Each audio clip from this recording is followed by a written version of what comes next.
If you're trying to decide whether the Taylor 224 CEK DLX is the guitar that will finally make you feel comfortable on stage, in the living room, or just stepping up from a starter instrument, you're not alone.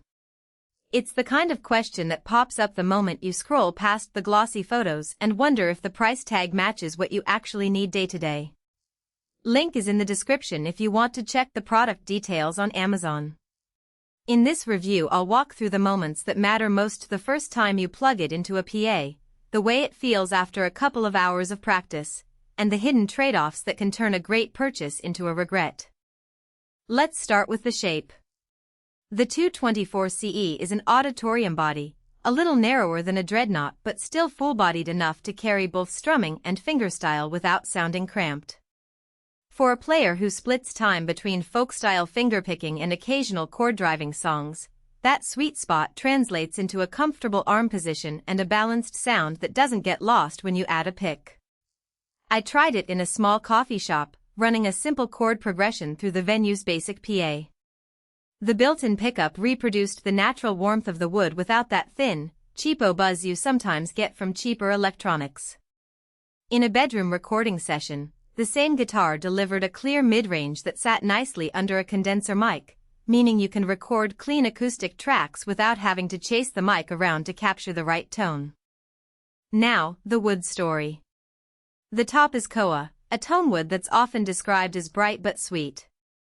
In practice that means the high end cuts through a mix, yet the note attack isn't harsh.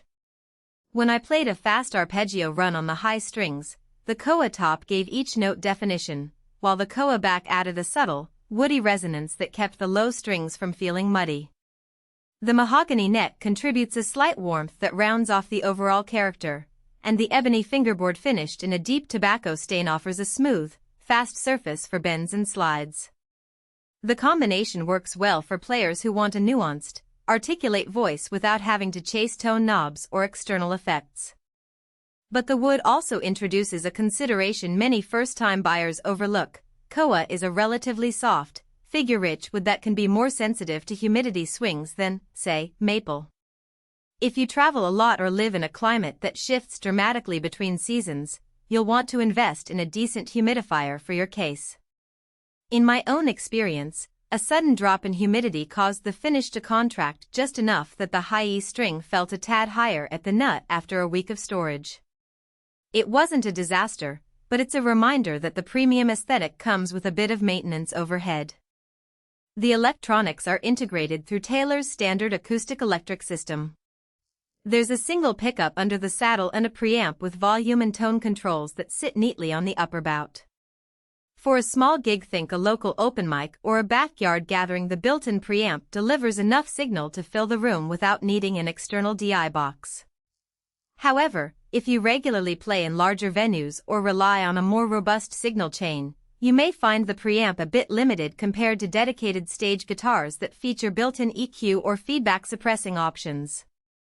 In other words, the 224 CEK DLX is great for intimate settings and home use, but it's not a full-in touring rig out of the box. Who should actually buy this guitar? The sweet spot lands on intermediate to advanced players who have outgrown entry-level models and are looking for a step up in tonal complexity and aesthetic appeal. If you already own a basic steel string acoustic and you're frustrated by the lack of detail when you record or plug in, the 224 CEK DLX will feel like a noticeable upgrade.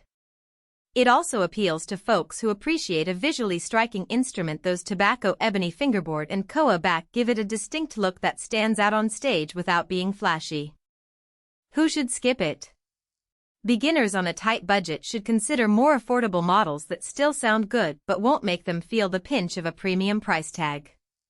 Also, players who need a guitar that can handle heavy low-end riffing like a blues rock rhythm player might find the Auditorium body a bit less punchy than a dreadnought.